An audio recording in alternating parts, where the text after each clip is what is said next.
Toyota Postgame Live. The injury report was stacked for the Warriors, and with 10 players to play their roles in this game, they left their heart on the floor and their guts on the court to get this W, their first win on the road against an Eastern Conference team. Hey, everybody.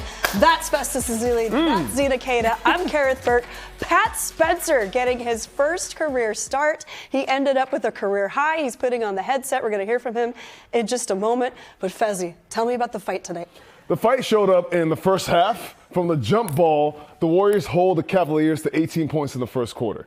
Defense wins because it gives you a chance to get your offense going in the second half. I just thought second quarter on, Pat Spencer, Guy Santos, everybody just made a concerted effort to just attack the paint. And from there on out, they just had the Cavaliers on their heels. It feels good to have a game where the bench and the role players step up and they surprise the other team. This is great. All right, so Pat Spencer's got the headset on. We need to talk to the man in Pat Spencer, I'm that mother brother. I'm that mother brother. Yeah. Wait a minute. Actually, Pat, did you black out in that moment? That piece of tape against the Sixers has gone all around the league. Yeah, I black out every time I do that. Okay, all right. Hey, listen, you guys had to play with 10 tonight. You had to dig deep. You had to protect the basketball. You had to play defense. What did you think about the effort from the 10 guys to get this W? Yeah, it took a collective effort. We had 10 guys, but we had 10 pretty young guys today, and they were coming off a back-to-back. So we knew if we played with pace, got up and down, we would find some shots that were beneficial for us. Thought we did a heck of a job defensively on those guys. Like I said, they were on a back-to-back, so probably in our favor a little bit, but just proud of the guys. The effort and energy was off the charts tonight. All right, Pat, this is 3 games in a row now where the Warriors are facing the same situation in the game.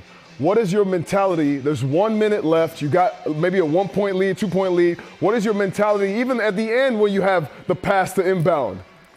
Yeah, with the 1 minute, just get a bucket and a stop. We had a 2-possession lead at that point. Ultimately, if you get one more bucket and a stop there, it's pretty tough for a team to come back. Take care of the ball. Don't turn the ball over in those situations. But definitely a little deja vu from the other night. What up, Pat? It's Zena. The other night, you and I spoke post-game, and you talked a little bit about trying to find our identity as a team. One of the things you talked about was limiting turnovers. But now you've kept 2 teams back-to-back under 100 points. I would say that identity might be defense, but I wanted to ask your opinion. Yeah, we feel really dang good about where our defense is at right now. The identity is more so on the offensive side of the ball. We've had a bunch of guys in and out of the lineup from injuries, absences. So ultimately it's about finding that middle ground between being a young team that pushes. Obviously that's where the league's heading right now. But when we get some guys back, we've got a couple superstars that can get it done too. So it's just about finding that collective effort, finding that identity as a group. But I really like where we're at. We're 12-12 and we've been banged up. So no worries there. Pat, before we let you go, one more question, because I want to ask you about your past life. You are the lacrosse player who leads Division I in all-time assists. You led your team tonight in assists. Does that lacrosse experience help you see the floor? It definitely does. Just feel like there's a real overlap between the two sports. I'm a believer in being an athlete first. Ultimately, my folks raised me to be a team player, pass first, get other guys involved, and find a way to help the team win. So, if it means scoring a couple big buckets down the stretch, great. If it means I score 0 points, I'm truly happy to do it. Pat, I keep saying if I'm stuck in the alleyway and I need to pick somebody who has my back, that would be you, man. I feel safer when you're around, brother. It's a safe bet. I'll go down with you. My God. Pat, please go celebrate. Thank you very much for your time. Hey, he's a dog. We've been talking about it. Right. Aggressive all the time. Has those kind of game-changing moments. But look, let's put this in a 3-game perspective here.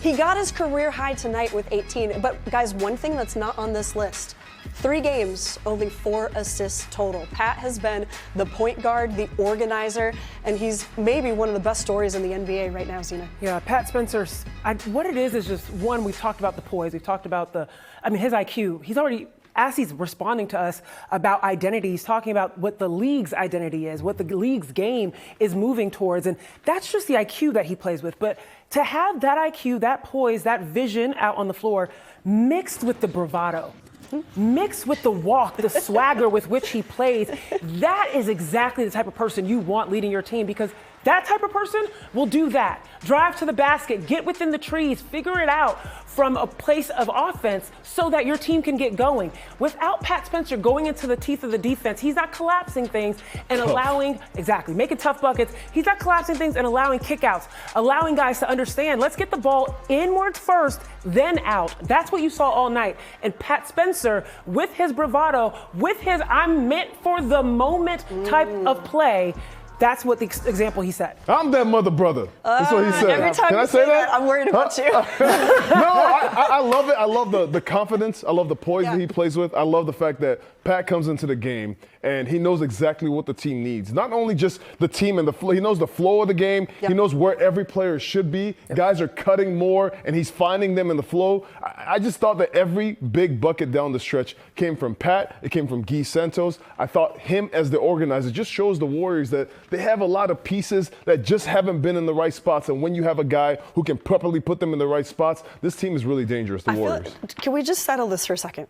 A two-way player getting his first career start, getting a career high that was also the team high, and having that kind of moment at the end of the game where he could wave goodbye to the Cleveland fans, heading out the door.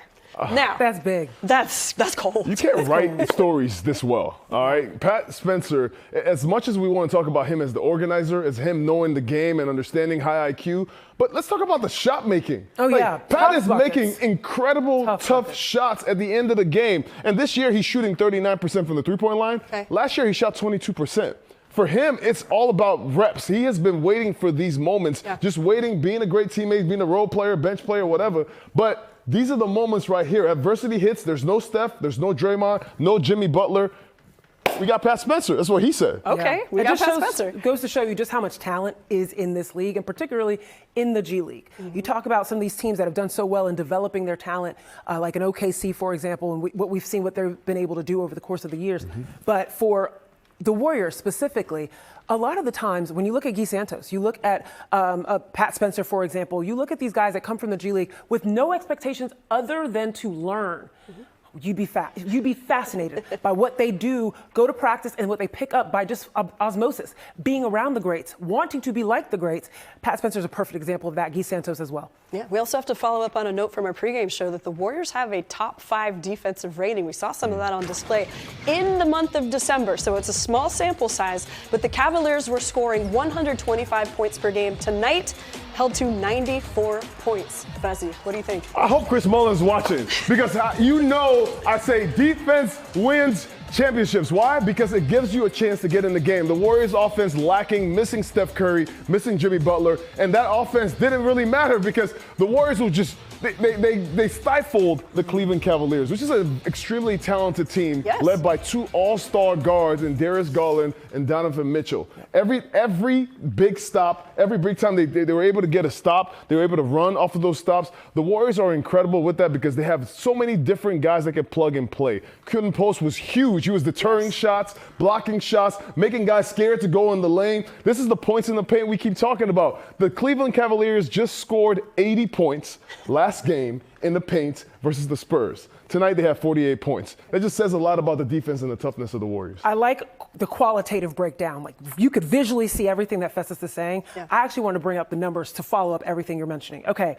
This is tonight the season low for the Cavaliers in assists. I know we're in the Western Conference. We're not thinking that much about Cavaliers and the Eastern Conference as much, and this is the first matchup against Cleveland. They are a team that prioritizes the ball being moved around. So new season low of assists for them. This is the second time in a row that the Warriors were able to keep a team to under 100 that scored typically on average 117 points or more. Second time in a row, 5th time this season. They were able to also do this cleanly. They kept the Cavs off the free throw line. Cavs typically go to the free throw line 25 times a game. Tonight, only 12 times, making 10. And then they were also able to keep their points of turnovers, the Cleveland Cavs, to under 20, and their fast break points to half of what they typically do.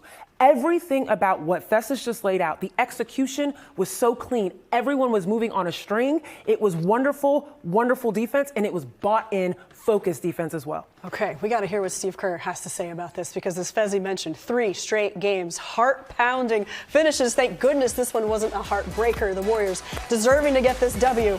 We'll hear from the coach after this.